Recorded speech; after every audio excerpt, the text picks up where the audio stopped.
2021 en este curso de cirugía urgencias. El objetivo de incluir en el programa académico de ustedes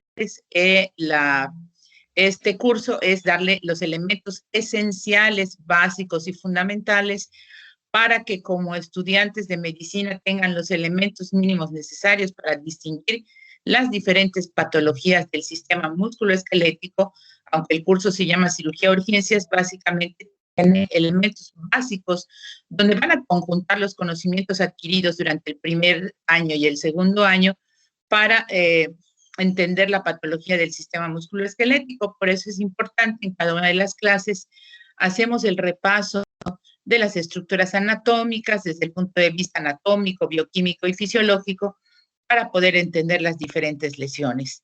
A partir de este tercer año, pues ustedes ya comienzan a ver asuntos relacionados con aspectos clínicos básicos que tenemos en la medicina, enfocado en los diferentes cursos. Por esto es que para poder entender todo esto, vamos a hacer un repaso de lo que el expediente clínico desde el punto de vista de la consulta de medicina general y dentro de la hospitalización de pacientes con afección del sistema musculoesquelético.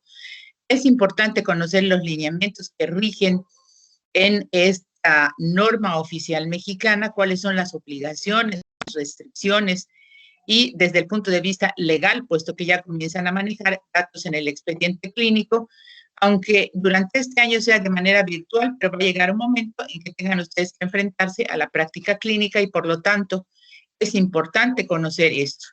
Voy a apagar la cámara y les recuerdo que cualquier pregunta tienen que levantar su mano, ya sea al final de la exposición o en el transcurso de ella para poderles dar la palabra. Muy bien. El expediente clínico, como marcan los lineamientos de la Secretaría de Salud, los lineamientos para la elaboración del expediente clínico está regido por esta norma oficial mexicana del gobierno federal, la norma 004. ¿Cuál es el objetivo de conocer esto? Bueno, pues ustedes llevaron en segundo año expediente clínico y el expediente clínico se define como es el conjunto único que posee un paciente y un médico desde el punto de vista de información y datos personales de un paciente que deben ser manejados con absoluta discrecionalidad y con absoluta ética y moralidad médica. ¿Qué consta o qué figura en un expediente? Ya sea un expediente escrito o un expediente electrónico o cualquiera que sea el mecanismo mediante el cual se registra todo lo que se le hace a un paciente, lo que se le indica, bueno. El expediente clínico consta de documentos escritos, documentos gráficos, que son las hojas que llevan, por ejemplo, las personas que trabajan en el área de enfermería, enfermeros y enfermeras, registrando todas aquellas datos básicos importantes. También se refiere al reporte de estudios imagenológicos, como son las radiografías, ultrasonidos, resonancia magnética, tomografía, etcétera, y cualquier laboratorio, por supuesto, y cualquier otra nota que tenga que ser importante para que conste y quede asentado en el expediente clínico. ¿Qué personal está obligado a integrar y conservar el expediente? En primer lugar, cuando hablamos de los prestadores de servicios de atención médica de cualquier establecimiento, llámese una clínica privada, un hospital o una unidad de medicina familiar público, social y privado, tenemos la obligación de integrar y conservar este expediente, independientemente de la forma en que fuera contratado este personal, que esto abarca a que ustedes saben que hay personal de base en cualquier institución pública y personal de tipo suplente que tienen la misma obligación que cualquiera de nosotros, e incluye al personal becario, como son los estudiantes, los residentes, cualquier estudiante de la Facultad de Medicina que tenga que hacer alguna anotación o que tenga que revisar un expediente clínico. ¿De quién son propiedad estos expedientes? Los expedientes no son propiedad del paciente, son propiedad de la institución pública o privada o del prestador del servicio médico que los genera, cuando en el caso de la medicina privada, pues no se depende de ninguna institución. Entonces, los expedientes deben ser resguardados en la institución o médico que atienda a ese paciente. Sin embargo, ¿qué pasa? Bueno, ahorita vamos a ver cuando se le entrega a un paciente una copia de su expediente, cuando así lo solicite. La institución debe tener su tipo, su nombre perfectamente identificado, el domicilio del establecimiento, nombre de la institución y, en su caso, la razón y denominación social del propietario o bien del concesionario. Esto es, ¿cuánto tiempo se conserva un expediente? Esto es sumamente importante. Los expedientes clínicos no se pueden romper, desechar antes de los 5 años de haber recibido la prestación. Todo lo que el expediente contenga debe ser a partir del que el paciente egresa o es dado de alta, cualquiera que sea la forma de egreso del paciente.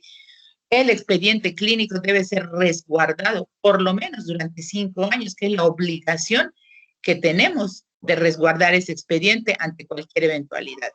Y se cuenta a partir de la fecha del último acto médico. Actualmente muchos expedientes son resguardados de manera electrónica y otros expedientes son resguardados de manera física también dentro del archivo clínico de cada institución pública o privada. ¿Cuándo le podemos proporcionar la información a terceros? Porque ustedes saben que ante los casos de demanda o cualquier situación que hubiera, el paciente tiene derecho a solicitar a través de una tercera persona o de manera directa información de su expediente. Cuando debe haber una solicitud por escrita del paciente, por el tutor o representante legal, y de un médico debidamente autorizado para el paciente, ya sea por el tutor o representante legal, solicitan una copia. Nunca se entrega el expediente original. Se entrega una copia perfectamente documentada para realizar la revisión, etcétera, o lo que el paciente requiera de su atención médica a partir de que fue egresado. Esta es la norma oficial mexicana contemplada en la Secretaría de Salud con todo este número, norma oficial mexicana 004 SSA 3-2012. Esta es la que rige hasta la actualidad para el expediente clínico, que es importante porque es la única forma de documentar lo que hacemos o lo que dejamos de hacer cuando atendemos a algún paciente. ¿Qué incluye toda esta norma? ¿Sí? Como ven aquí, el centro es el expediente clínico y ahí manejamos todo. El expediente debe ser archivado, conservado en este orden. La información, su uso, el manejo, el archivo, la conservación, todas de quién es propiedad, la titularidad y, por supuesto, la confidencialidad, que es muy importante en lo que escribimos en el expediente. Las notas deben ser, como vamos a ver más adelante, deben ser anotadas y firmadas por quien presta la atención, cualquiera que sea el personal de salud. Estas son algunas de las instituciones públicas que ustedes saben perfectamente que manejan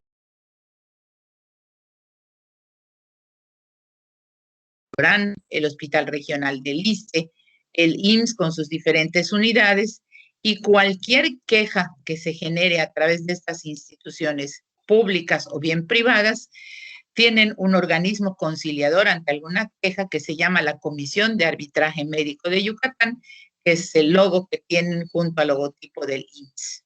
Es importante conocerlo para saber cuáles son aquellas instituciones.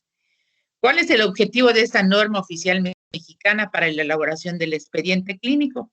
Pues esta norma establece todos los criterios científicos, éticos, tecnológicos y administrativos obligatorios en la elaboración, integración, uso, manejo, archivo, conservación, propiedad, titularidad y confidencialidad. Este es el objetivo de esta norma oficial. ¿Cuál es el campo de aplicación? ¿Dónde se aplica esta norma? Es obligatoria. Es obligatoria cuando elaboramos un expediente, es de observancia obligatoria para todo el personal del área de la salud, que incluye a cualquier personal que trabaje en la institución relacionada con el manejo del expediente, desde lo que es el jefe de servicio, el médico tratante, los residentes, los internos, los estudiantes de medicina que participan, los y las enfermeras, las personas que realizan exámenes de laboratorio, exámenes imagenológicos, a eso se refiere cualquier prestador del área de la salud, incluyendo el trabajo de las trabajadoras sociales. Y todos este personal de salud y el establecimiento que presta el servicio médico en los sectores público, social y privado, y también se incluyen los consultorios de medicina pública o privada, llámese medicina familiar, medicina de especialidad, cualquiera que ésta sea, tenemos la obligación de conservarlo. Aquí hay algunas definiciones muy importantes.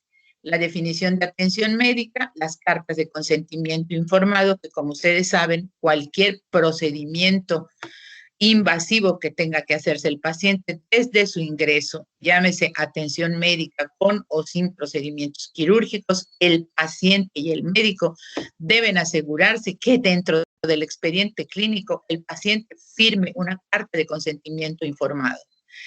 El establecimiento para la atención médica tiene la obligación de proporcionar este formato y el médico tiene la obligación de firmar esta carta de consentimiento informado. El expediente clínico, que es, ya lo vimos, es el conjunto único de información y datos personales de un paciente que se integra dentro de todo tipo de establecimiento para la atención médica.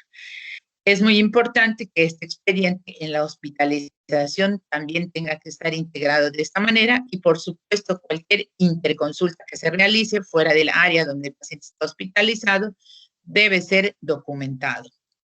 ¿Qué es un paciente? Pues todo aquel usuario o beneficiario directo de la atención médica, llámese padre, hijo, etcétera. Ese es un paciente.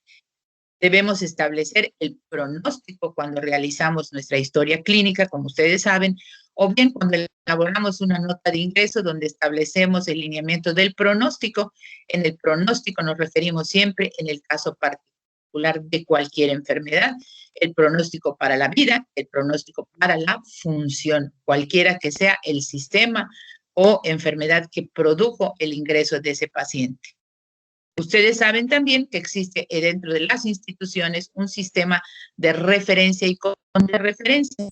¿Qué es esto? Bueno, cuando nosotros por alguna razón tenemos que referir a otra unidad a ese paciente, ya sea a cualquiera de los 3 niveles de atención, bueno, tenemos que establecer un sistema de referencia y contrarreferencia mediante un documento que se envía donde hacemos el resumen y la causa por la cual el paciente se refiere, ya sea para su egreso y control en su clínica de medicina familiar o bien alguna otra unidad en donde se establezca el tratamiento que por alguna razón no se puede efectuar en la unidad que nosotros estamos atendiendo.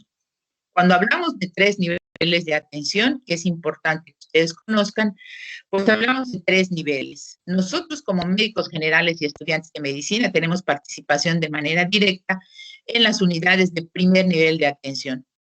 ¿Cuáles son las primeras unidades? ¿Cuáles son el primer nivel de atención? ¿Alguno de ustedes sabe cuál es el primer nivel de atención?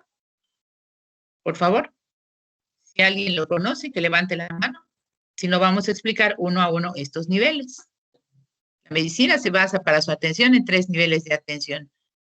A ver, Joel, ¿cuál sería el primer nivel de atención de un paciente?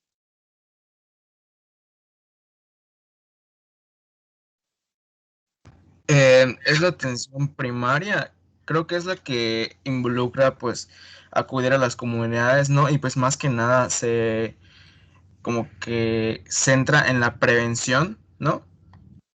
El primer nivel de atención para cualquier servicio de salud es el nivel de la medicina familiar, donde se incluye, como bien dijiste, todos estos niveles. Atención, donde se recibe el primer nivel de atención, ¿cuáles? Unidades de medicina familiar, de medicina general, donde los padecimientos no requieren hospitalización, únicamente se da consulta de medicina general, medicina familiar y todos aquellos planes y programas preventivos de atención para la salud, como son atención primaria para la diabetes, la hipertensión, control de niño sano, control de mujer embarazada, etcétera. Eso requiere primer nivel de atención. No hay hospitalización.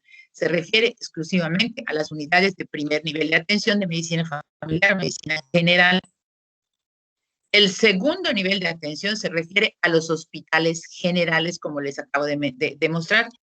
El Hospital Orán es un segundo nivel de atención porque es un hospital que tiene las 4 especialidades o las 4 áreas básicas de atención en la medicina, donde se contemplan camas sensables y no sensables. Quiere decir, cada hospital mide su magnitud de atención en número de camas sensables. Esto es, hay hospitales como el Hospital General de Valladolid, esto es en lo general, no hablamos de la situación particular de la pandemia porque esto ya ocupa otro nivel.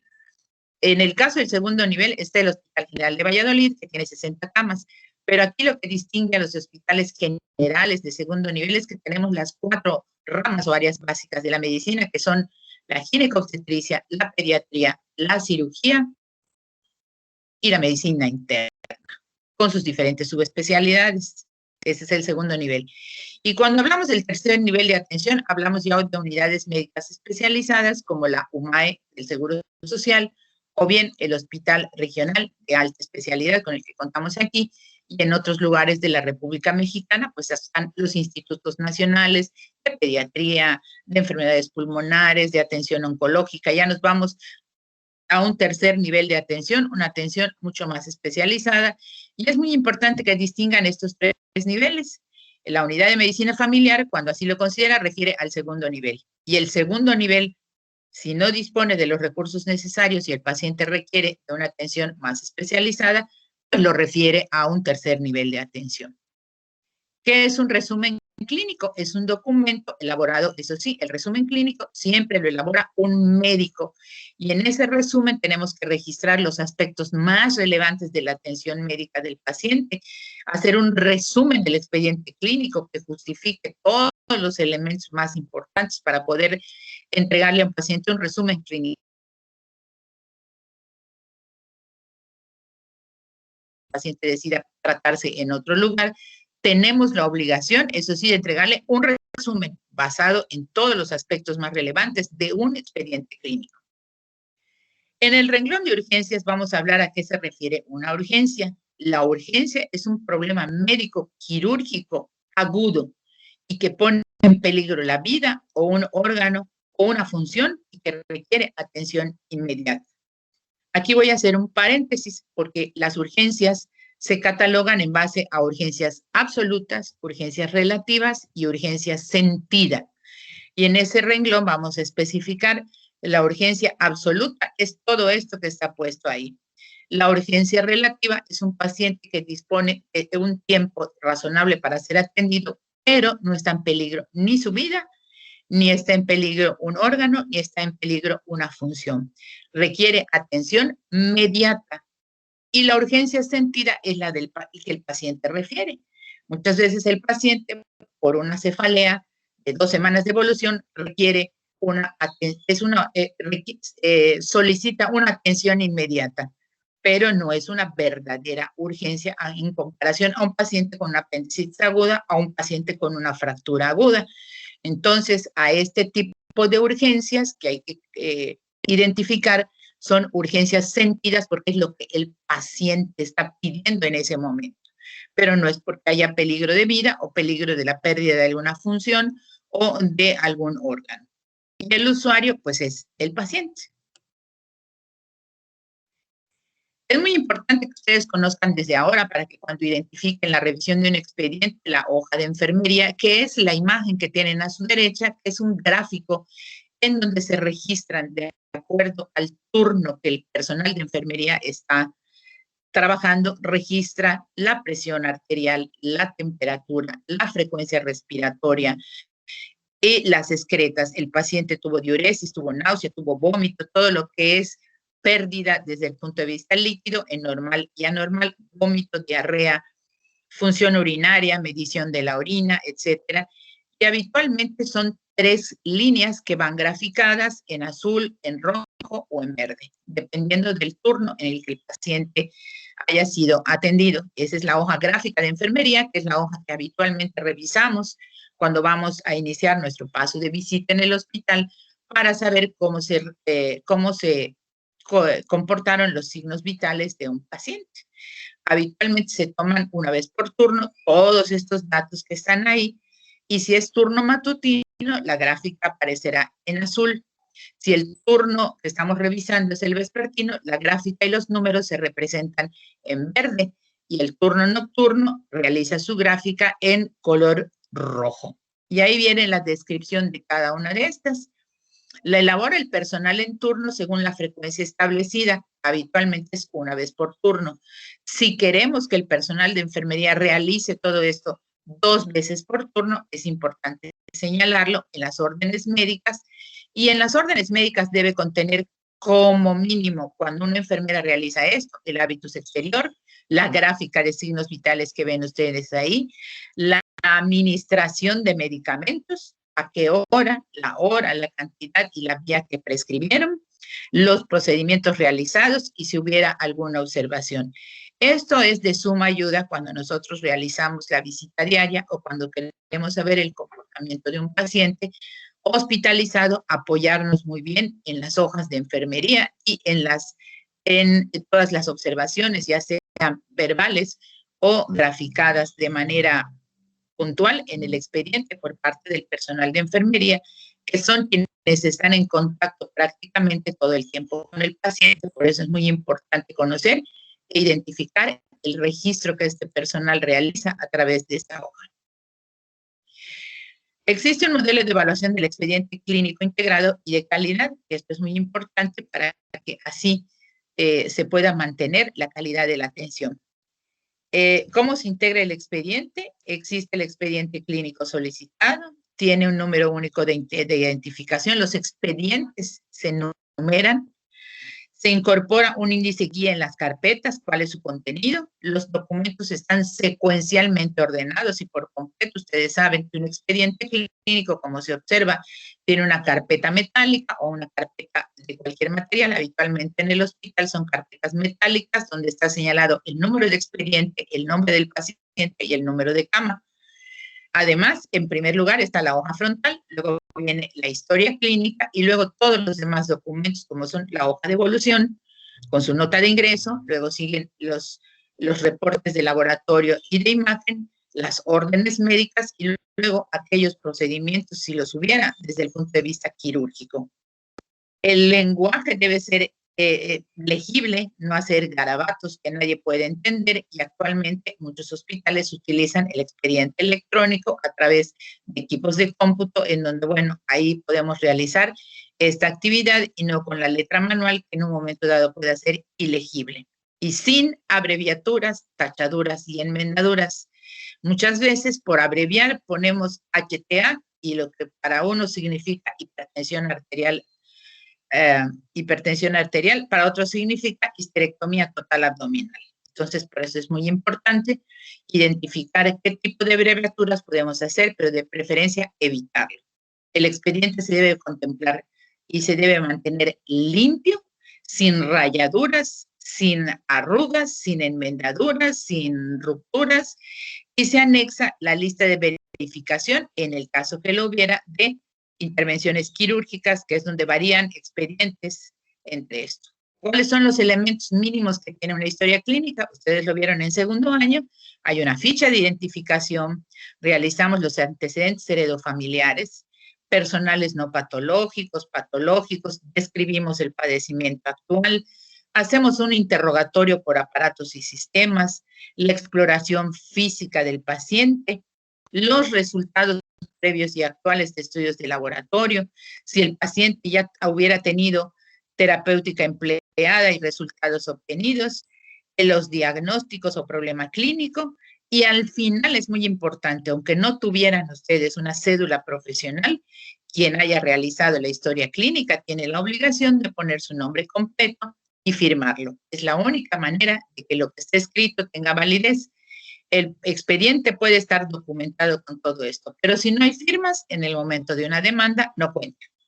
Oiga, yo hice la historia clínica, ¿lo firmó? No, entonces no cuenta. Entonces, hagan o dejen de hacer cualquier nota clínica que ustedes escriban, es importante su nombre, su categoría, estudiante de medicina de tercer año, de cuarto año, de quinto, interno de pregrado, residente de primero, segundo, tercero.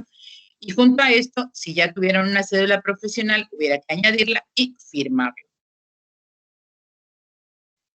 En la parte específica de lo que corresponde a este curso de ortopedia y traumatología, pues nos enfocamos a las afecciones de las extremidades superiores e inferiores y en algunos casos cuando se trata en el esqueleto axial de la columna vertebral, pues es imprescindible para empezar la anamnesis con el interrogatorio, recoger la máxima información para llegar de entrada a un posible diagnóstico presuncional. La edad, bueno, tenemos que tener en cuenta, como vamos a ver a lo largo del curso, hay patologías desde el punto de vista traumático que son más frecuentes por grupos de edad. ¿Esto qué quiere decir? Por ejemplo, En la edad pediátrica, la fractura más frecuente es la de la clavícula, la del codo, la fractura del antebrazo, la fractura de la tibia, la fractura del fémur, etcétera. En el caso de las mujeres por edad, pues después de los 50, 60 años, las fracturas de la muñeca, la fractura de coles. En el adulto mayor, la frecuencia más frecuente de fracturas es en la cadera. Obviamente, sexo, el tipo de profesión que realiza el paciente. Si es un paciente que practica algún tipo de deporte, cuál es su práctica deportiva habitual. Y algunos antecedentes personales o familiares de importancia como son diabetes mellitus, hipertensión o alguna enfermedad crónico-degenerativa que pudiera condicionar alguna patología.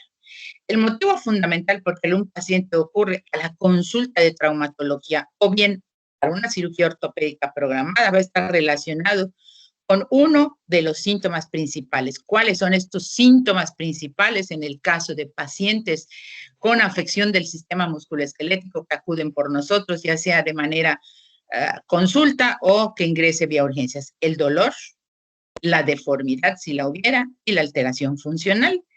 Y a estos tres síntomas se le agregan el cómo, el cuándo y bajo qué circunstancia. Es muy importante. El dolor, tiempo de evolución, ¿cómo es el dolor? Es un dolor agudo, el dolor agudo de una fractura, el dolor agudo, el dolor crónico de una lumbalgia, la deformidad si la hubiera por una fractura o de una alteración congénita, desde cuándo o a partir de cuándo, y la alteración funcional. El paciente camina, no camina, el paciente lo traen en silla de ruedas, el paciente entra caminando y en qué circunstancia ocurrió. No es lo mismo un accidente vial que una caída en domicilio. Entonces, estos tres puntos del dolor, la deformidad y la alteración tienen que ir acompañados de estas tres preguntas para poder documentar el dolor en el caso particular de un paciente con afección del sistema musculoesquelético. Un paciente con alguna afección traumática aguda, crónica o bien una patología ortopédica, porque aquí les tengo que hacer una diferencia. La traumatología es la afección, como su nombre lo dice, de cualquier, que no necesariamente es del sistema musculoesquelético, porque hay trauma torácico, trauma abdominal, pero la traumatología desde el punto de vista musculoesquelético son padecimientos por lo general agudos. La ortopedia se encarga de enfermedades y la traumatología de lesiones agudas. En el caso del dolor, el dolor, cualquiera que sea la afección, es el síntoma más común. El paciente puede venir por dolor a nivel de la columna lumbar, por dolor secundario a un traumatismo, por dolor de evolución crónica, por dolor a nivel de la rodilla, y es necesario profundizar tanto como sea posible en sus características. Cuando hablamos del dolor desde el punto de vista musculoesquelético, hay dolores de tipo local, en donde, como lo saben ustedes, el paciente puede decir, aquí es donde me duele, aquí me golpeé, este es el sitio. Y el paciente señala exactamente el sitio de la zona dolorosa. Es más frecuente que su origen se relacione, en el caso de la localización específica, con un trauma.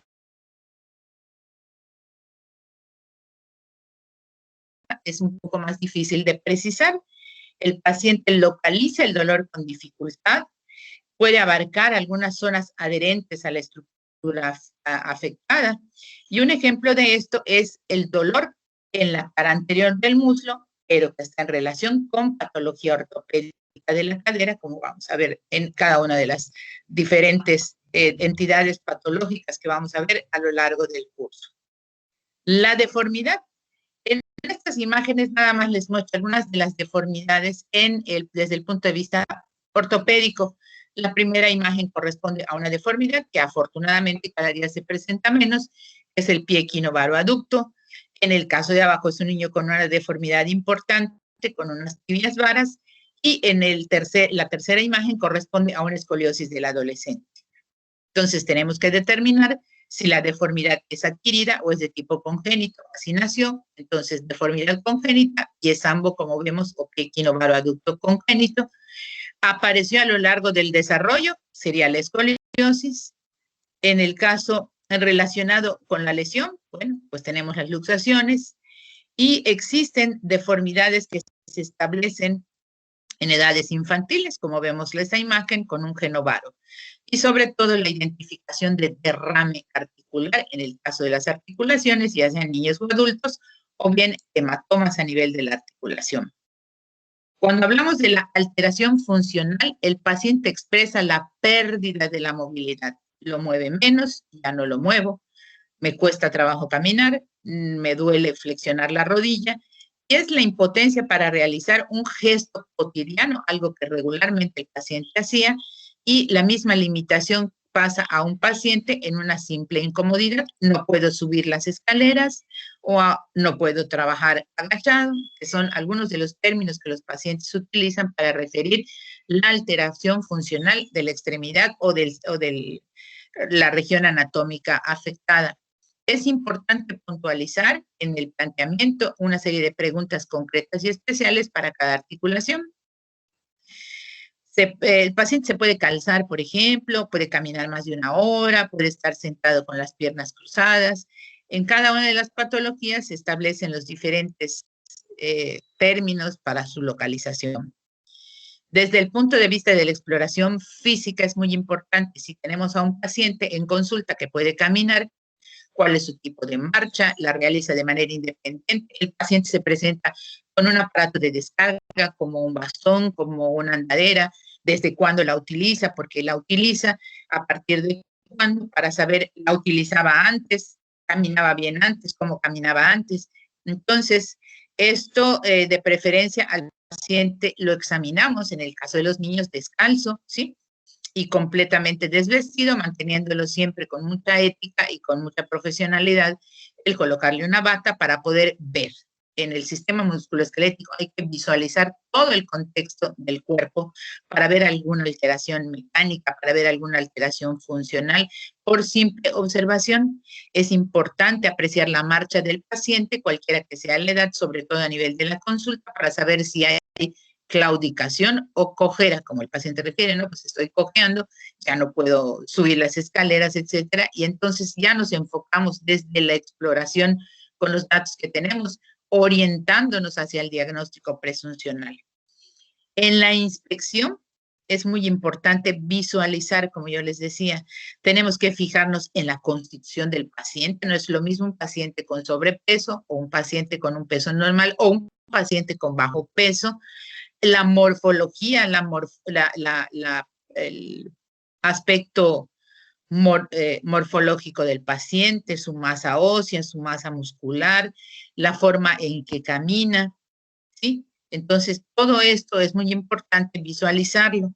Si el paciente tiene la zona afectada con inflamación, con dolor, con equimosis, hay alguna herida, ¿sí? Entonces, todo esto es muy importante. ¿Hay alguna deformidad ósea o articular? Hay alteraciones de los ejes, camina con varo, camina con valgo, hay atrofia muscular. Y en el caso, la actitud antiálgica, el paciente con una lesión aguda se presenta con la extremidad si no ha recibido atención previa en actitud de defensa o actitud antiálgica o alguna postura viciosa condicionada por el dolor. Por esto es muy importante visualizar y tener mucho cuidado de examinar a un paciente siempre acompañado del personal de enfermería, de un compañero, pero de preferencia con una enfermera, puesto que tenemos que a veces que hacer visualizar al paciente únicamente con ropa interior, y en el caso de las mujeres tenemos que proteger muy bien, sobre todo a las niñas, adolescentes y cualquier adulto que se merece todo nuestro respeto, para poder pedirle, por favor, que lo vamos a examinar, cualquiera que sea la región afectada. Dentro de la exploración física, aparte de que ya vimos y ya exploramos, tenemos que palpar. Nuestras manos son sumamente útiles para efectuar los movimientos, para palpar si existe aumento de temperatura, ¿sí? En las partes blandas, en las articulaciones, y hay que detectar en el caso de las articulaciones, pues el derrame, edema o inflamación, la temperatura cutánea superficial, está roja, está caliente o está fría, dependiendo de lo que nosotros encontremos, y hay que ir revisando para poner de manifiesto la zona dolorosa. Cuando queremos determinar la lesión de los meniscos, por ejemplo, como vamos a ver en la patología de la rodilla o de los ligamentos, es importante localizar el punto de dolor donde el paciente nos refirió y hacer la exploración específica para esto mediante la palpación. Obviamente hay que ver la continuidad de las estructuras óseas, musculares y tendinosas y controlar también hay que verificar la existencia de pulsos periféricos porque muchas veces se pueden confundir con patología vascular. Y hay que explorar los reflejos osteotendinosos. Lo que está señalado en letra negrita forma parte de los elementos esenciales que tenemos para la realización de la exploración física en particular a nivel de la consulta externa de un paciente con una afectación de alguna estructura del sistema musculoesquelético, llámese columna, cervical, dorsal, lumbar, en el caso de las extremidades, articulaciones, hombro, codo, etcétera. La movilidad. Cuando realizamos la exploración física, hay dos tipos de movilidad que nosotros tenemos que investigar. La movilidad activa es la que el paciente realiza cuando le pedimos que realice movimientos de flexo-extensión, y para eso es importante recordar cómo se mueven las articulaciones y qué rango de movimiento tienen. En la imagen del lado izquierdo de su pantalla únicamente visualizan el rango de movilidad que tiene una rodilla. La extensión es 0 o 180, ¿verdad? ¿Por qué? Porque estamos en línea recta. Si te decimos 180, es la línea recta que trazaríamos desde toda la extremidad. Esa sería la extensión normal. 0 o 180, tal vez máximo y con un rango de menos 10 grados. Si hablamos de la flexión, cuando el paciente la rodilla, que es una articulación, ¿se acuerdan qué tipo de articulación es? Una articulación como el codo, la de tipo ínglimo, solo se mueven en flexión y extensión. La flexión normal es de 130, máximo 180. Si yo sé la movilidad normal, puedo determinar la movilidad activa, en qué rango está disminuida, por eso es importante conocerla. Entonces, tenemos que ver que la movilidad normal, ¿sí?, el paciente la pueda realizar. Si no la puede realizar, decimos que hay cierto grado de rigidez articular. Y hay 3 grados de rigidez articular que no necesariamente los tienen que determinar, pero puede ser que el paciente tenga una anquilosis, una rigidez patológica. Hay artrodesis, que es una rigidez inducida por el cirujano por alguna patología, en donde tenemos que realizar la fijación de esa articulación por alguna razón. Limitación general de la movilidad por la inflamación o una contractura, puede ser que sea una limitación temporal, y la limitación en el uso de los movimientos secundaria a una causa mecánica, ya sea por una ruptura tendinosa o por una lesión. Entonces, por eso es importante, la movilización activa es lo que yo le pido al paciente y la movilización pasiva es la que yo realizo en el momento de determinarlo. Esta es la movilización pasiva cuando yo exploro al paciente y entonces en circunstancias como dolor, parálisis, yo realizo los movimientos, aunque el paciente no los pueda realizar, y tenemos que determinar la movilidad pasiva. Y hay una movilidad anómala, que esto ya es prácticamente para el médico especialista, donde el paciente puede tener una movilidad anómala por cualquiera de estas razones, básicamente fracturas o ausencia en la consolidación en un segmento óseo. Entonces, no olvidar que hay movilidad activa, la que el paciente hace, movilidad pasiva, la que nosotros realizamos ante la exploración física en el caso de un paciente que tenga alguna afectación del sistema musculoesquelético, pero es importante conocer el rango de movilidad normal de la articulación o del segmento que vayamos a explorar, el codo, el hombro, el tobillo, la cadera, la muñeca, la mano, etcétera. Si no conozco la anatomía y los rangos de movimiento normal, pues es un poco difícil establecer un rango de movilidad anormal, por cualquiera que sea la causa. Muy bien. Como conclusiones en esta primera parte tenemos que la anamnesis o el interrogatorio en la traumatología, pues básicamente es lo mismo, no difiere de otras historias clínicas, y por sí sola en el interrogatorio nosotros podemos ser capaces de establecer un diagnóstico de presunción. Yo les pongo como ejemplo desde hace varios años a mis alumnos de tercero, cuando lo hacíamos de manera presencial, aunque aquí lo hagamos de manera virtual. El mecanismo más frecuente, este es un ejemplo, el mecanismo más frecuente de la lesión de la fractura a nivel de la mano en la cabeza del quinto metacarpiano se llama mecanismo de trauma por golpe fallido, cuando por alguna circunstancia, ya sea alguna agresión física o bien el enojo, en donde agarran y le pegan a una superficie dura, pues en lugar de pegar con el puño cerrado, en lugar de pegar con la diáfisis de las falanges, golpean los nudillos y ocurre la denominada fractura del boxeador. Ese es el mecanismo de lesión, no hay otro. No hay otro tipo. Por el mecanismo de lesión, yo ya puedo saber qué tipo de fractura tiene ese paciente. Y no como muchos pacientes a veces vienen y en el caso particular, el ejemplo que les pongo fue de un residente del hospital que había tenido un pleito un día antes y cuando llega me dice, ¿me puede atender? Sí, ¿cómo no? ¿Y de qué se trata? Me caí en el camión. ¿Cómo? Me caí en el camión. ¿Y cómo te caíste? No, pues es que frenó y metí la mano. Yo venía con una fractura completa de la cabeza del quinto metacarpiano y le dije, mira, no sé con qué cara tropezaste, ni con qué pared, ni con qué pared estuviste enojado, pero esto no es por una caída con apoyo de la mano. La fractura del quinto metacarpiano es por golpe de puño fallido, a quien le hayas intentado golpear. Y finalmente dijo sí, había tenido un pleito un día antes y pegó mal y se fracturó la cabeza. Entonces, por esto es que les recalco mucho ahí que la anamnesis, una vez que yo termino de realizar mi interrogatorio, yo ya puedo saber cuál es mi diagnóstico de presunción. Como ejemplo, nada más. El dolor y sus características, el dolor es agudo, ¿cuáles son sus características? ¿Hay deformidad? ¿Hay alteración funcional? Todos esos datos de la anamnesis son de especial importancia en la traumatología. Esto no quiere decir que no hagamos una exploración sistémica, puesto que la exploración sistémica en la traumatología y en la ortopedia también incluye la inspección, la palpación y la movilización del segmento esquelético patológico o afectado. Y nuestro complemento es la exploración radiológica, cualquiera que sea la prueba complementaria. La exploración radiológica es la prueba complementaria más utilizada en la traumatología y en la ortopedia para que completemos un diagnóstico. Los estudios de imagen no me van a proporcionar el diagnóstico. Los estudios de imagen me van a corroborar lo que mediante anamnesis, exploración, deformidad, datos que el paciente me proporcione en un momento dado, es lo que me va. Permítame. Sí. ¿Qué es lo que hace pollo?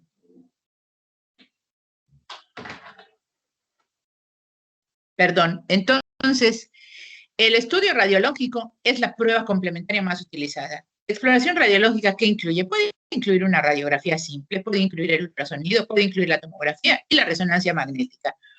En ese orden, de menor a mayor, dependiendo de lo que yo quiera, de lo que mi presunción diagnóstica me haya dado.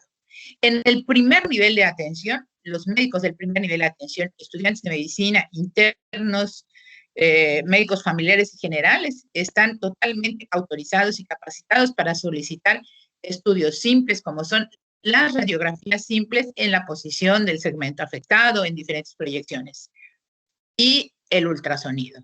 Hasta allá llegó el primer nivel de atención. En el segundo nivel de atención, entonces ya podemos solicitar aquellos exámenes complementarios un poco más sofisticados y por consiguiente más caros desde el punto de vista económico, como son la tomografía o la resonancia magnética. Y en cada una de las patologías vamos a señalar y vamos a complementar lo que veamos. Van a ver una parte de radiología de estas alteraciones en donde qué es lo más útil para esta patología. Aparte de la radiografía simple, la complemento con un ultrasonido. ¿Y el ultrasonido para qué me sirve? El ultrasonido básicamente para partes blandas, igual que la resonancia magnética para ver en el caso de la columna vertebral, la tomografía para los tumores, pero bueno, en esta parte no vemos tumores, o la tomografía también como un estudio que me ayude para la patología de la columna vertebral.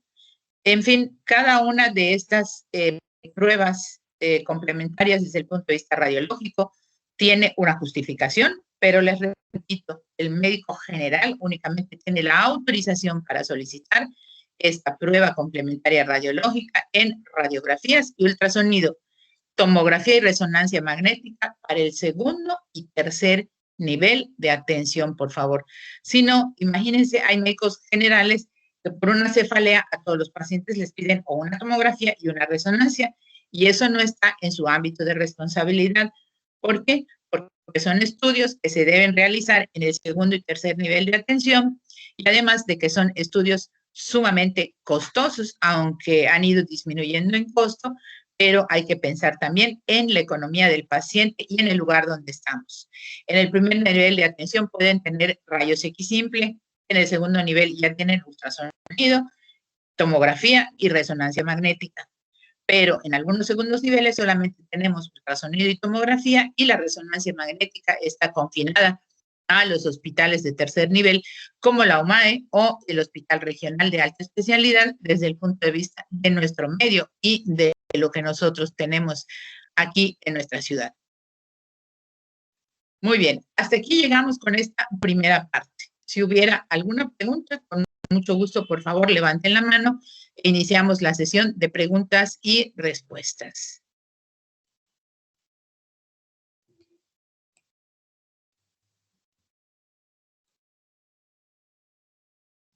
Adelante, adelante, pueden preguntar.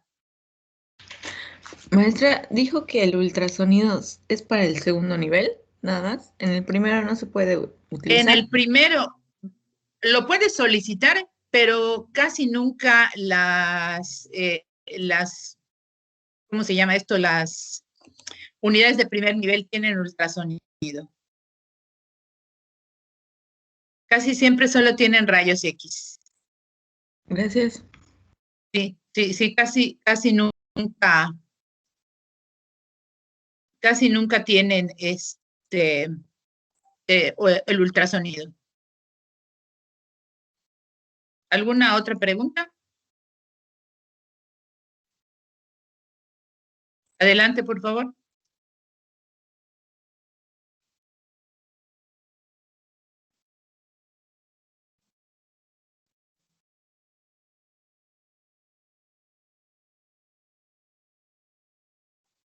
¿Quedó claro lo de primero, segundo y tercer nivel?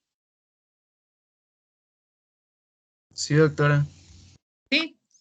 Esta segunda parte que vamos a ver es un poco más, es más desde el punto de vista ético de perdón, ahorita, permítanme, un segundito, voy a subir la presentación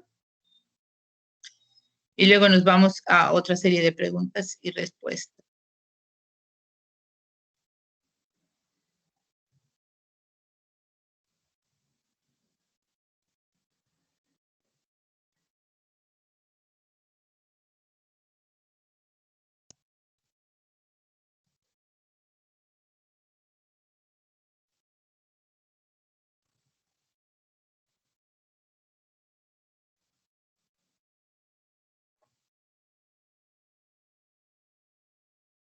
Aarón, adelante.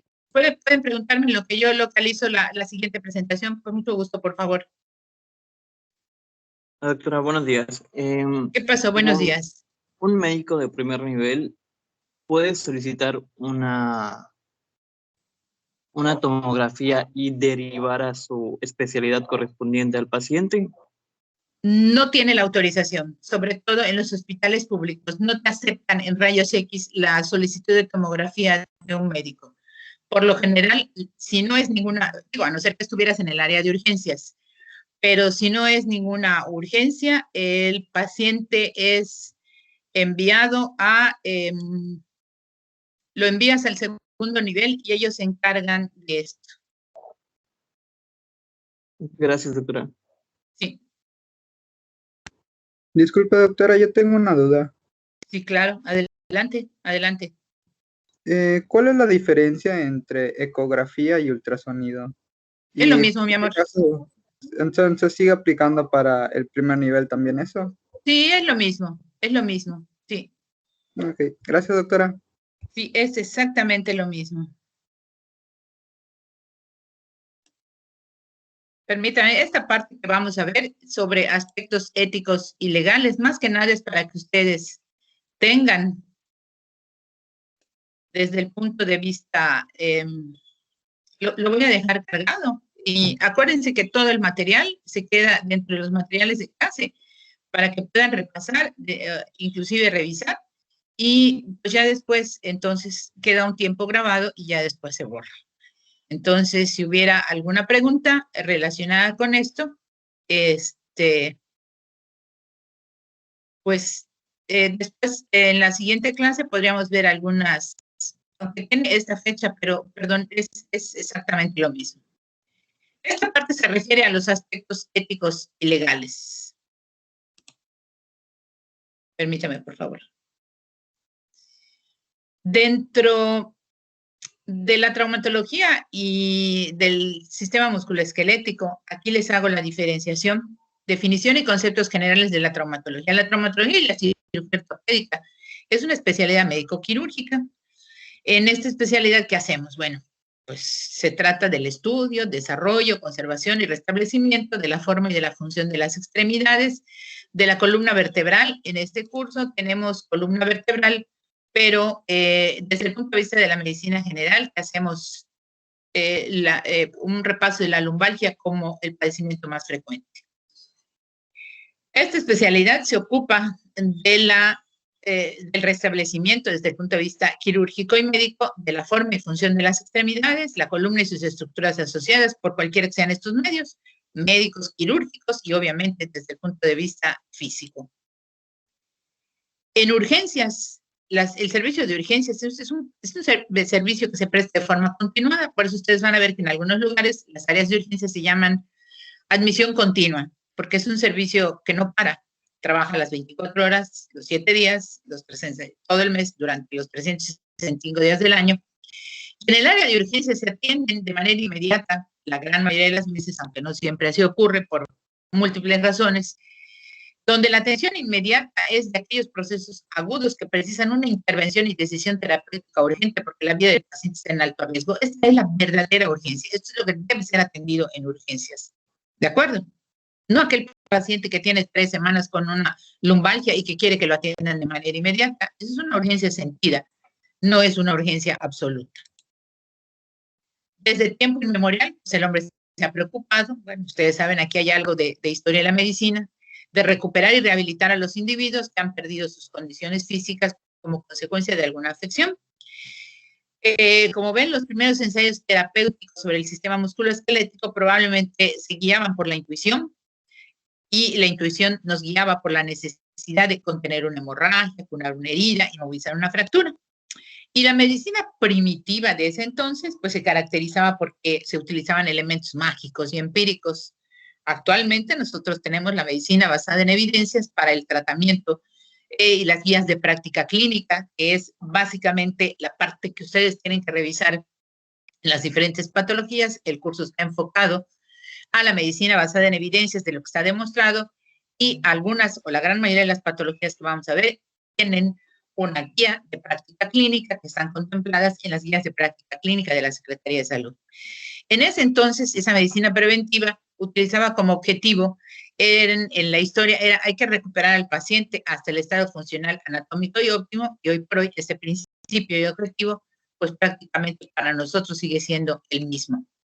Actualmente, la ortopedia moderna se interesa por el estudio de la forma y la función del sistema musculoesquelético y nos enfocamos sobre todo a que, de acuerdo a toda esta medicina basada en evidencias, a las guías de práctica clínica, que son los lineamientos que tenemos para tratar algún determinado padecimiento, pues obviamente también tenemos el aspecto preventivo.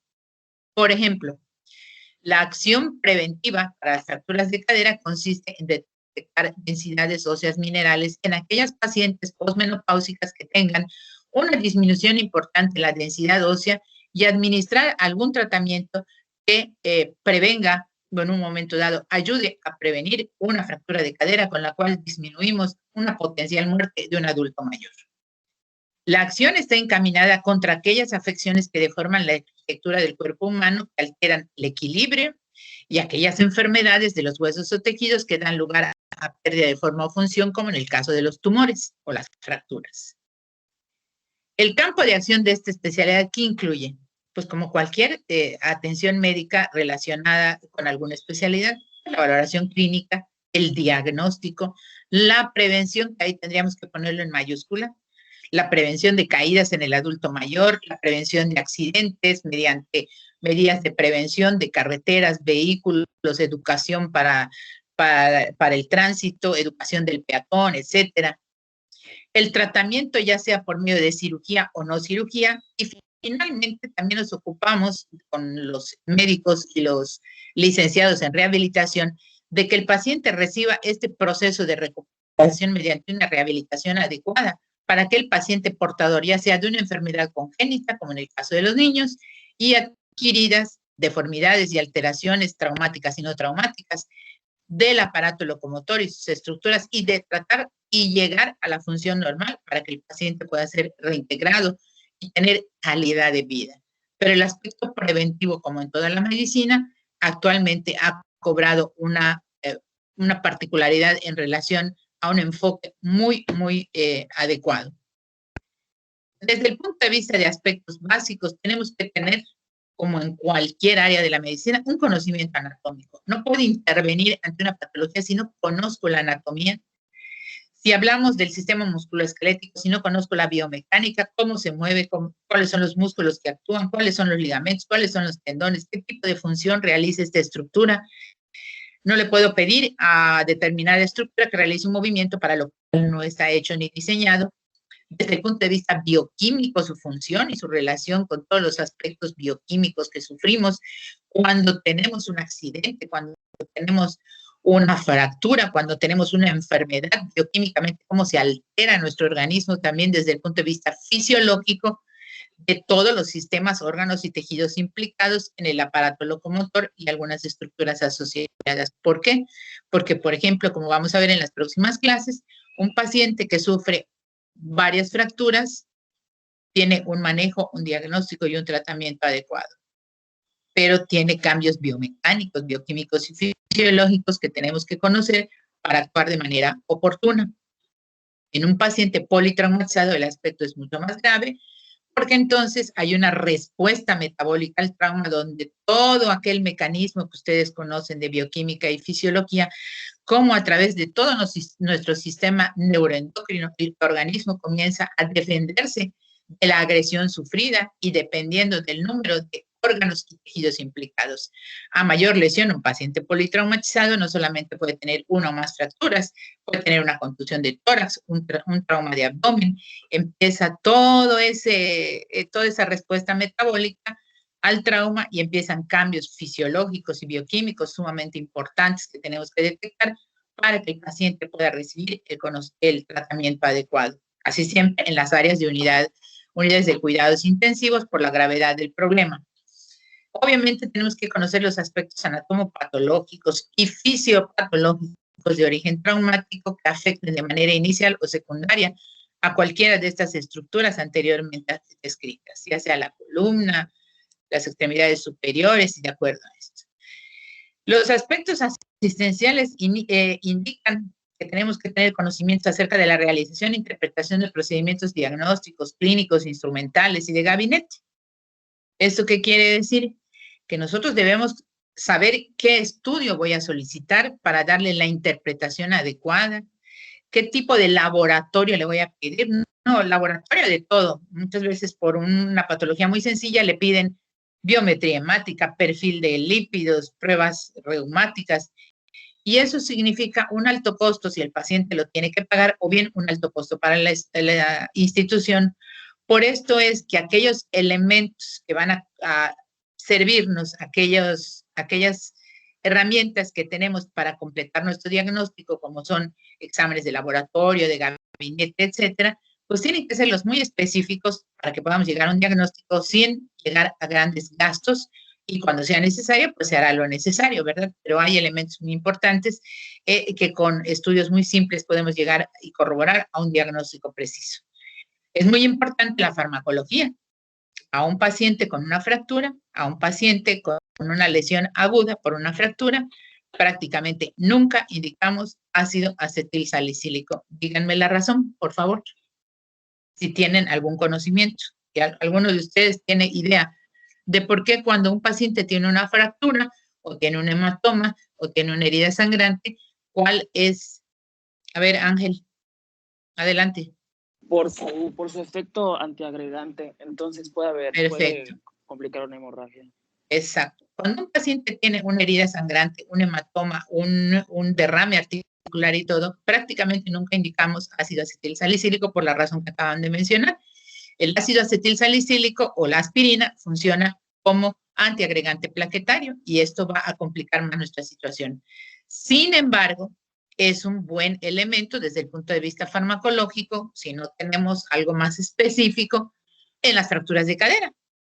¿Por qué? Porque en las fracturas de cadera la aspirina funciona como antiagregante plaquetario y como tengo un adulto mayor, ¿qué quiero evitar si le administro, por ejemplo, aspirina? Porque es lo único que tengo. Porque hay otros medicamentos que funcionan como antiagregantes plaquetarios. ¿Algunos de ustedes saben por qué razón en el paciente con fractura de cadera debo administrar antiagregantes plaquetarios? ¿No? Nadie. Por el tiempo de Por el complicación. riesgo. Por la posibilidad de tromboembolia pulmonar.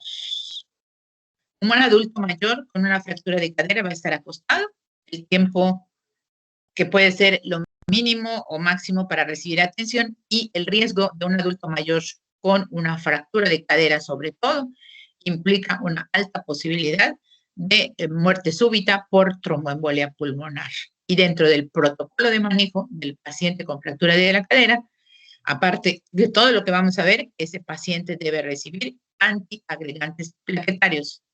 Actualmente se utiliza la heparina de bajo peso molecular, ¿sí? Cualquiera que sea la marca. Sin embargo, si yo tengo un paciente y no tengo el medicamento, lo más simple que tengo es aspirina, le cuido su estómago, le cuido la mucosa gástrica y le administro aspirina como método preventivo. Por esto es que mucha gente, a veces sin prescripción, para evitar eventos vasculares cerebrales o eventos vasculares pulmonares que significan trombosis o embolia, se administran de manera indicada, en el caso de los pacientes con cardiopatía, una aspirina todos los días para evitar esto. Lo que para uno puede ser perjudicial, para otros es de gran ayuda. Por eso es importante que conozcamos la farmacología de los medicamentos que nosotros administramos, su indicación y su aplicación. Si no, recetan de manera indiscriminada corticosteroides, aspirina y antiinflamatorios no esteroides que muchas veces dañan la función renal y dañan la mucosa gástrica. Es muy importante para un paciente que va a tomar durante mucho tiempo algún antiinflamatorio no esteroide, desde el diclofenaco hasta los inhibidores de la COX-2, la administración de inhibidores de la bomba de protones como el omeprazol y de ahí todos sus derivados. Por eso es importante. O sea, esto es una medicina integral. No, tiene una fractura, le pongo un yeso y ya termino mi trabajo ahí. No, tengo que saber la farmacología, la biomecánica. Y después de curar después de pasar por todo el proceso curativo, entonces empieza el proceso de rehabilitación. Y el proceso de medicina física y rehabilitación, pues nosotros también tenemos que saber hasta dónde y qué es lo que se le va a hacer. Y tenemos que conocer para su selección, indicación y realización aquellos procedimientos terapéuticos manuales e instrumentales, ya sea por cirugía, etcétera. Pero lo más importante es cómo prevengo, conocimientos básicos en el campo de la prevención de las patologías. Conocimientos teóricos. En esta imagen del lado derecho, bueno, tienen el texto base que están llevando ustedes, aunque yo recomiendo, además de no el texto de arriba, el texto de arriba es para consulta para que vean en general, es un texto muy simple, pero casi siempre lo utilizamos también en ortopedia o los residentes de traumatología. El de abajo es el libro básico que ustedes pueden llevar, pueden consultar para las clases, pero también están las guías de práctica clínica, como tienen señalado en el plan de estudios. Tengo que conocer la anatomía funcional, otra vez la fisiopatología del tejido aparato locomotor, cómo se mueve el tobillo, cuáles son los principales ligamentos del tobillo. Si no conozco la estructura ligamentaria del tobillo, ¿cómo puedo determinar qué tipo de lesión en un esguince en el paciente es un esguince de primer grado, de segundo grado? ¿Cómo lo voy a saber? Y eso sí está dentro del ámbito de responsabilidad del estudiante de medicina y del médico de primer nivel. Los procedimientos para el diagnóstico de las enfermedades, ¿cuáles son? ¿Qué tipo de radiografías? ¿Hasta dónde llego? Etcétera. La patología traumática fue la más frecuente.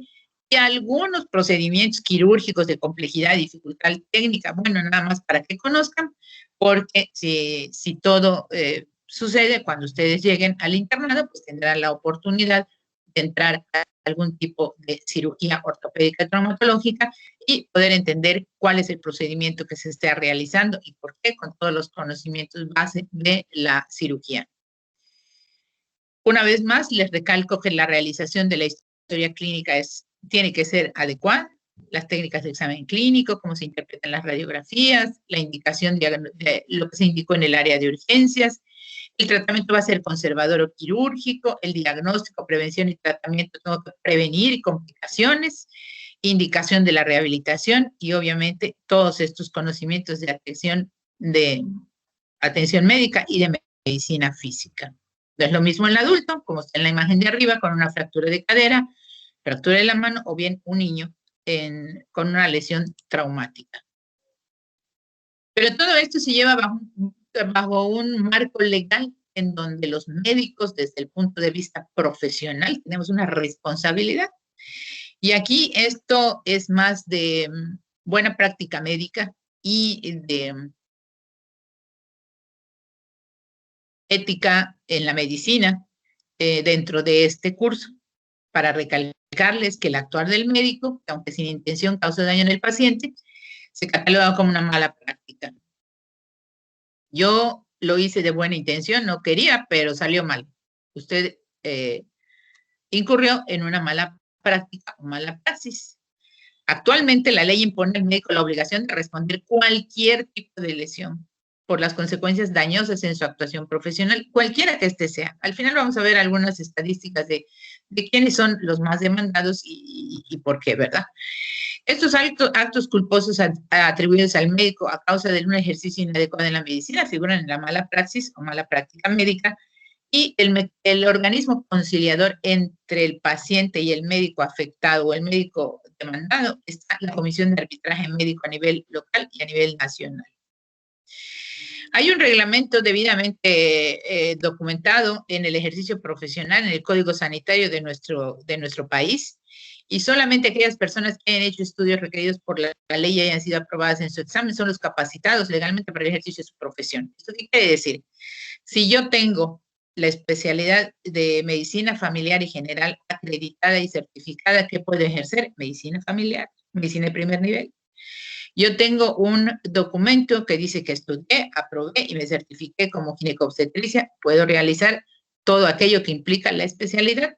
No puedo poner botox porque no soy médico cirujano plástico, y un cirujano general no puede dedicarse a tratar fracturas porque no es para lo cual estudió ni lo para que está debidamente aprobado. Esto quiere decir que no podemos invadir el campo de acción de otra especialidad o de otra índole desde el punto de vista de la medicina, porque incurrimos en un acto ilegal. Hay responsabilidades de los médicos en general y obligaciones de los médicos con los pacientes. Es muy importante respetar los derechos de los pacientes, de los colegas y otros profesionales. La confidencialidad, cuando nosotros atendemos a una persona, es muy importante. Acuérdense que los pacientes a un médico lo ven así como un sacerdote, donde le hacen confidencias acerca de muchas situaciones y por lo tanto estamos obligados a guardar la confidencialidad de aquellas circunstancias o aquello que ha condicionado que el paciente tenga esa confidencialidad con nosotros y resguardarla. Obviamente, el interés sobre el paciente actúa por encima de cualquier cosa. Actuar sobre el interés del paciente y no sobre el interés personal. Solamente lo que hemos verificado de manera personal lo puedo certificar. Yo no puedo certificar lo que no he verificado. Desde el punto de vista de hay responsabilidades y obligaciones. Las obligaciones, en primer lugar, y ustedes lo saben, hay que preservar la vida humana. Al paciente le debemos una lealtad completa, no lo podemos abandonar, dejar de atender, dejarlo a un lado, es imposible. Nosotros tenemos que estar con el paciente de manera leal, Tenemos que utilizar todos los recursos hasta donde podamos, que nos den nuestra capacidad y nuestra ciencia. Y si no nos da, estamos obligados a pedir ayuda a otro médico que tenga la capacidad necesaria para ayudarnos a resolver el problema. No es de ninguna manera ni demostrar que no puedo o que no sé, sino que al revés. El pedir ayuda a otro médico que tenga la capacidad para resolver lo que yo no pude, habla de una obligación que cada médico tiene para con su paciente.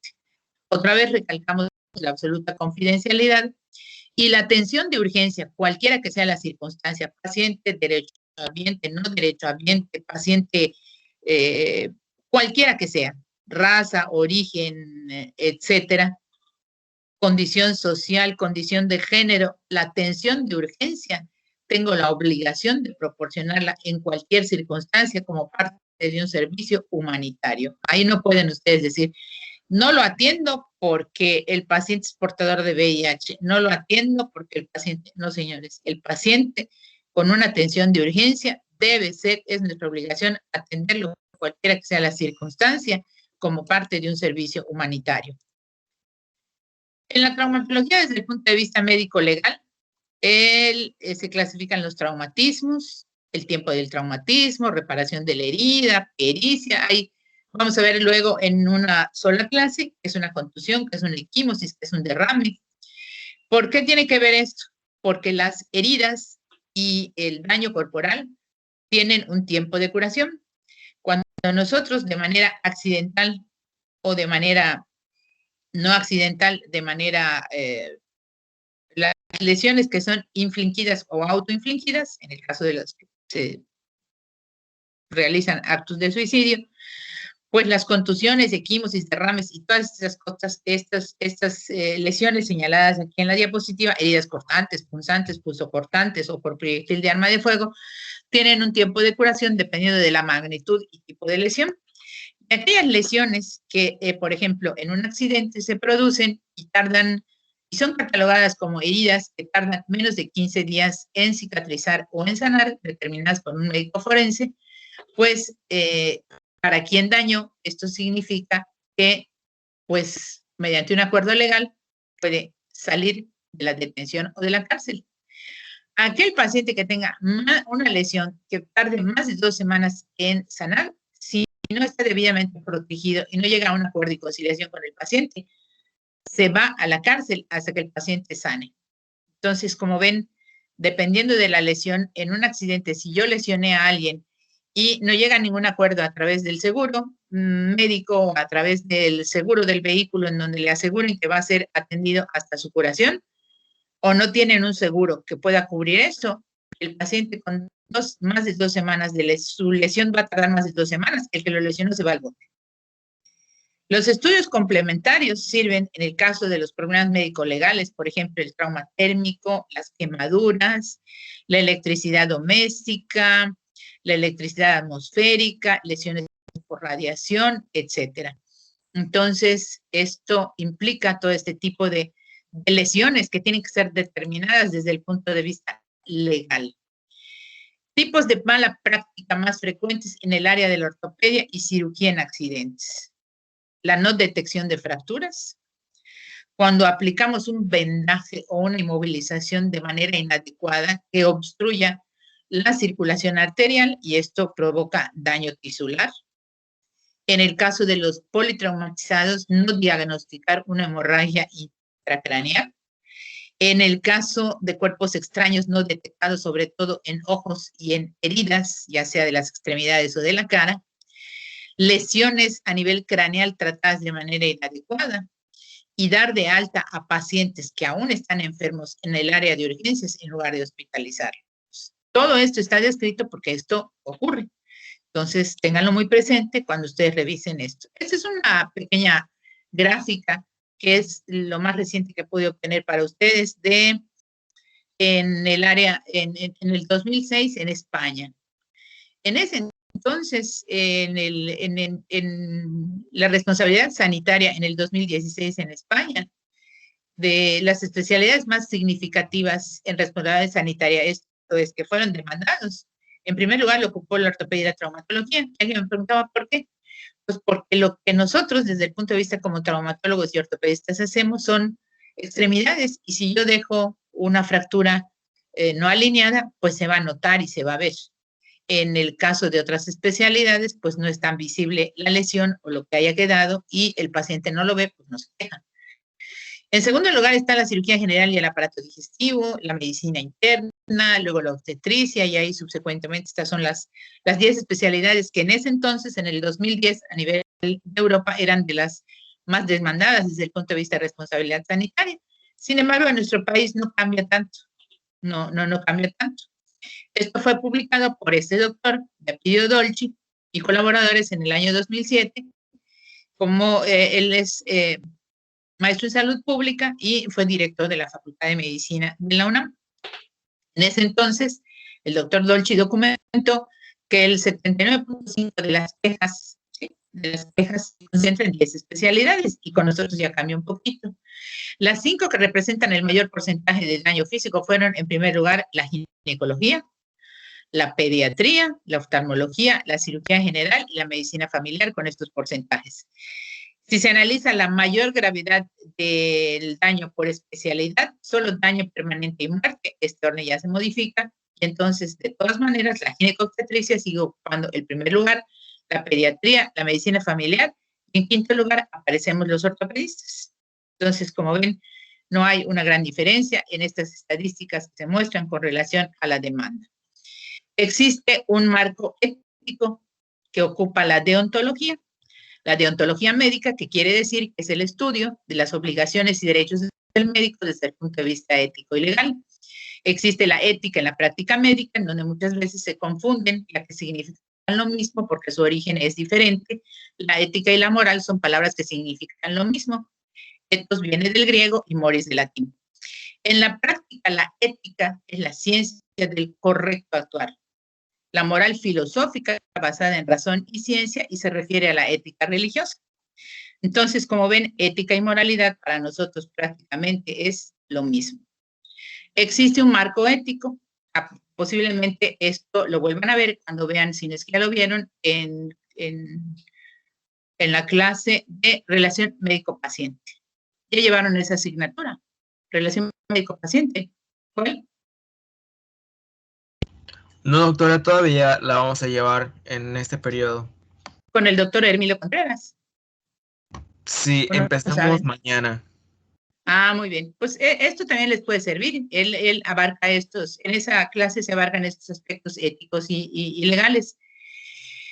Según la escuela naturalista, la moral es la cualidad de los actos humanos que tienden a la perfección, y su fuente es el hombre mismo. Entonces, como médicos debemos ser éticos, debemos ser morales. Tenemos que anteponer la clínica al lucro, esto es al cobro. Como no tiene, no lo atiendo. Y si lo atiendo, le va a costar tanto. Entonces, esto es parte de la moralidad que nosotros debemos manejar. Las exigencias de la enfermedad, el rango social del enfermo y los recursos que disponga. Hay que evitar visitas innecesarias, actos o gestos o palabras que obren el ánimo de los enfermos, ¿sí? Y como ven, pues aquí tenemos en esta imagen, pues dos. ¿Quién domina con quién? La ética y la moral, el diablito y el angelito. Entonces, tenemos que buscar un equilibrio entre estos dos conceptos para evitar, desde el punto de vista ético, nuestro paciente es el centro de atención, alrededor del cual giran todos los esfuerzos que hagamos para sacar adelante al paciente. Desafortunadamente, en las instituciones, el horario, ¿sí?, contractual, o sea, de acuerdo a su contrato de trabajo, de un médico, determina que tenemos un horario de 7 a 3 o de 8 a 4, cualquiera que quiera decir esto. Pero el tener un horario contractual no quiere decir que si todavía estoy en una cirugía y ya es mi hora de salida, dejo al paciente y me voy. Eso es una falta injustificada y abarca el marco ético y moral de que el paciente no puede dejar el médico no puede dejar al paciente y salirse. Ni se debe rehusar a continuar el tratamiento a largo plazo. Se puede asegurar siempre y cuando haya otra persona que se haga cargo de ese paciente. El cirujano en particular ya comenzó, hasta que no termine, si terminó a las 8 de la noche, pues a las 8 de la noche sale, pero durante un procedimiento quirúrgico, sobre todo, no es válido dando la consulta y te faltan varios pacientes. Ya son las 3, con permiso, ya me voy y ahí se quedan. Imposible. Eso va en contra de la ética y la moralidad de manera totalmente injustificada. El horario contractual no es igual a que ya terminé y dejo al paciente sin atención. Aquí hay algunos conceptos que son importantes recalcar porque, bueno, nuestra función como médicos, el paciente, ¿por qué nos va a ver la gran mayoría? ¿Conocen algún paciente? Digo, excepto la cirugía plástica y reconstructiva. Pero un paciente, ¿por qué llega con nosotros? ¿Por qué les pregunta? ¿Por qué consulta la gran mayoría? Por el dolor. El paciente va porque le duele la cabeza, le duele la garganta, le duele la espalda, tengo cólico, tiene dolor. No hablemos de condiciones fisiológicas como un embarazo, etcétera. El paciente va porque tiene dolor. Y el dolor es un hecho personal y concreto, fácil de expresar. Es el sufrimiento, es una experiencia en soledad, silenciosa y difícil de compartir, como está señalada aquí. Y del tratamiento del dolor, ¿quién se hace cargo? La medicina. Yo te puedo quitar el dolor, pero no el sufrimiento. El sufrimiento tiene que ver con la relación médico-paciente. Tenemos que establecer esa conexión de que yo te voy a asegurar que te voy a mejorar. No sé si te voy a curar, pero toda mi función va encaminada a mejorar, a aliviar y a acompañarte y a decirte qué es lo que tenemos que hacer, yo médico y tu paciente, para el tratamiento del dolor. Y cuando eso hacemos, entonces se pone a prueba la empatía y el humanismo del médico. Esa es la parte más importante, el humanismo, la empatía, la información correcta. Nunca den información en la cual no tengan mayor conocimiento. Es preferible dar 2 o 3 palabras de aliento y conocimiento que hacer una relatoría de una enfermedad donde vamos a confundir más al paciente. Para poder ser empáticos en nuestra entrevista, cuando la consulta, nosotros tenemos que hacer sentir al paciente que está con nosotros, porque nosotros lo vamos a ayudar y que la causa de su dolor, si no la sabemos, la vamos a investigar, pero vamos a darle la certeza de que lo que estamos haciendo es lo correcto, para que pueda haber una empatía y al mismo tiempo el humanismo que nunca debemos perder, ya que el fundamento del amor al arte como médico está en el amor al hombre. Muy bien, hasta aquí llegamos con esta segunda parte de la clase. Yo, como les mencioné, la primera parte era de conocimiento general para ustedes, más que nada por el expediente, lo que van a manejar, etcétera, etcétera. Y esta segunda parte tiene que ver una parte con la cuestión ética, de moral, para que conozcan hasta dónde llegamos, no solamente en este curso de cirugía de urgencia, sino también en cualquier área de la medicina, en cualquier subcurso que vean ustedes, van a ver en el taller de la relación médico-paciente cómo todos estos aspectos tienen mayor importancia en el desarrollo de nuestra práctica. Desafortunadamente, ahorita no podemos hacer práctica en vivo con pacientes o hacer simulación de atención en pacientes, pero bueno, esto ya nos lo permite más adelante para que podamos poner en práctica todo esto desde el punto de vista clínico. En la primera entrevista, tratar al paciente con respeto cuando entra a nuestro consultorio, ya sea en un hospital, en una institución pública o privada, llamarlo por su nombre. Los pacientes tienen un nombre. No, hola abuelita, ¿cómo está? Hola niño. No es la abuelita de ustedes, ni es la mamita, ni es el papito. Los pacientes tienen un nombre y tienen derecho a ser tratados con respeto de acuerdo a su nombre. Y por supuesto, con toda la educación, preguntar. Uno, después del siéntese, tiene la obligación de conocer el nombre. Siéntese, señor fulano, ¿qué le trae conmigo? No, doctor, pues me duele la espalda. Y entonces de ahí ya desarrollan ustedes su práctica médica para la entrevista. De tal modo que cuando termine su interrogatorio, antes de explorar, para poder aligerar un poco la atención, ustedes con el interrogatorio ya saben cuando lleguen a la exploración intencionadamente que van a buscar por todas aquellas preguntas que ya hicieron que los llevaron a un diagnóstico presuncional. Y una vez completada la exploración física, ustedes ya saben si deben o no deben solicitar algún estudio radiológico y de acuerdo a su atención y al padecimiento que ustedes ya detectaron, ¿qué estudio radiológico voy a solicitar o qué examen de laboratorio? Pero no solo para esta área, para cualquier área en particular. Como les mencionaba yo a muchos de mis alumnos e incluso a otras personas, el hecho de llegar a ser, para poder aspirar a ser un buen especialista o adquirir una especialidad, Lo primero es que tenemos que ser excelentes médicos generales. Un buen especialista primero tuvo que pasar por la experiencia de ser un buen médico general en su desempeño como médico general. ¿Por qué? Porque imagínense que a estas alturas únicamente yo dijera, pues yo solo veo huesos, yo solo veo articulaciones y yo solo veo dolor musculoesquelético. Pero cuando alguna persona, llámese familiar o paciente, me hace la pregunta, sobre todo los pacientes, oiga, fíjese que tengo un poco de tos y he tenido fiebre. Yo como especialista de mi área, aparte de lo que ya atendí, tengo la obligación de revisarle la faringe, de saber si hay algún proceso infeccioso, de recomendarle algún medicamento, o bien, en el caso de que sí lo requiriera, de recomendarle ver a otro médico especialista o regresar con su médico general.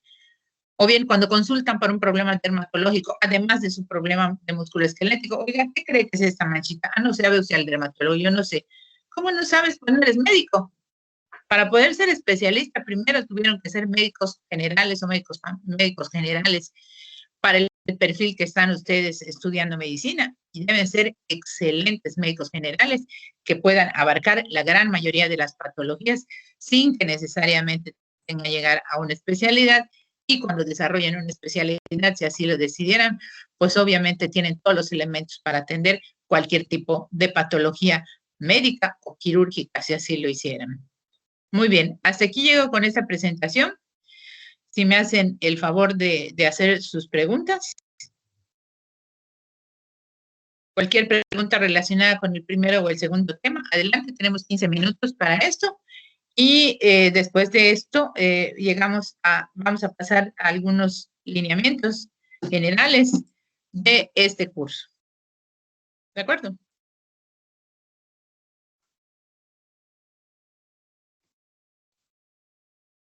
Aarón, Joel, Miriam, los representantes, ¿alguna pregunta hasta acá? En lo que me voy familiarizando con los nombres de todos, ¿no? ¿No, Aarón? Nada, muy bien. Todo bien. Ninguna pregunta, doctora. Perfecto. Quedó todo claro, ¿verdad? Sí, doctora. Sí. Muy bien. Bueno, veo que estamos 81. ¿Me falta alguien o me sobra alguien? Díganme. ¿No? Voy a ver, aquí tengo 81 de ustedes. Ustedes son 79 los tres grupos, 80 yo, pero no sé si hubo alguien más que se agregó. Ustedes saben. ¿No? Tengo 27 en uno, 26 en el otro, 26, 27 y 27, D, E y F. ¿Así es? ¿Sí, verdad? Así están todos. Sí. Sí, doctora. Muy bien, perfecto. Muy bien. Bueno, antes de cerrar la clase, yo les agradezco mucho, pues las condiciones actuales pues no permiten que realicemos en el programa académico la práctica de la colocación de vendajes. En esta parte pues, lo vamos a manejar a través de videos, ¿de acuerdo? Entonces, voy a cerrar la clase para poder detener la grabación. No se vayan, porque luego vamos a ver algunos aspectos un poco relevantes, pero ya muy particulares relacionados con el curso, que es necesario que ustedes sepan, ¿de acuerdo? Para poder terminar el encuadre del curso. Jóvenes, les agradezco mucho su participación. 5 minutos más para hacer el resto del encuadre del curso, y yo espero que estas presentaciones les hayan sido de suma utilidad, ¿verdad? Como inicio de este curso de cirugía de urgencias. Me da mucho gusto verles y pues yo espero que aunque son 3 grupos, esto podamos realizarlo de la mejor manera. Muchísimas gracias.